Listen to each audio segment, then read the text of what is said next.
يا أيها النبي كل أزواجك وبناتك ونساء المؤمنين يدنين عليهن من جلابيبهن. هي قالت لي أن في وقت الرسول صلى الله عليه وسلم الحجاب كان مفروض على الحرة، أما الأمة كان يعني فقط للتفرقة بين الحرة والأمة.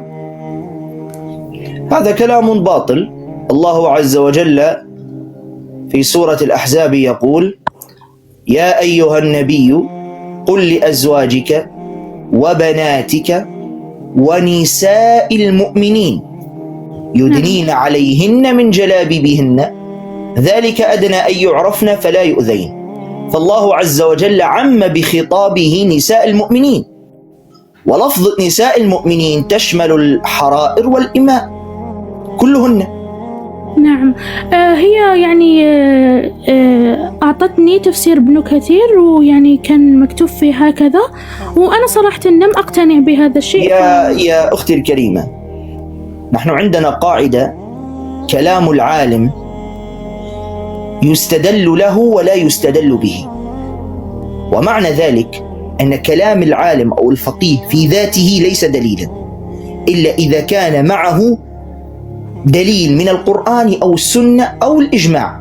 طبعا على عيننا وراسنا، الإمام ابن كثير عالم كبير وكذا، ويعني الصحابة أعلم منه، ومع ذلك في بعض المسائل الفقهية تم تخطئتهم فيها وهم صحابة كبار رضي الله تعالى عنهم. لابد أن نعرف: لا عصمة لأحد بعد رسول الله صلى الله عليه وسلم. ابن عباس رضي الله عنهما خطأ علي بن أبي طالب رضي الله عنه في مسألة حرق المرتدين. علي بن أبي طالب رابع الخلفاء الراشدين ومن المبشرين بالجنة وابن عم رسول الله صلى الله عليه وسلم إلى آخره، مع ذلك أخطأ في المسألة. فالإمام مالك رحمه الله قال قاعدة كذلك جميلة، قال: كل يؤخذ منه ويرد إلا صاحب هذا القبر، وأشار إلى قبر رسول الله صلى الله عليه وسلم.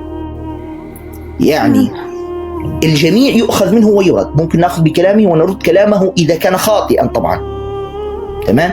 فأنا لا يوجد عندي دليل ولا نص لا في القرآن ولا في السنة ولا على المسألة إجماع أن في تفريق بين الحجاب الأمة والحرة. طيب أنت قلت ابن كثير، صح؟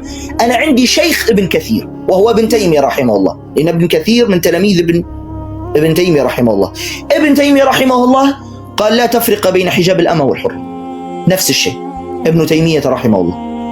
نعم. فالمسألة هي أنا لا أنفي أن في بعض يعني من المجتهدين من قال بها، لكن ليس عندهم دليل لا من القرآن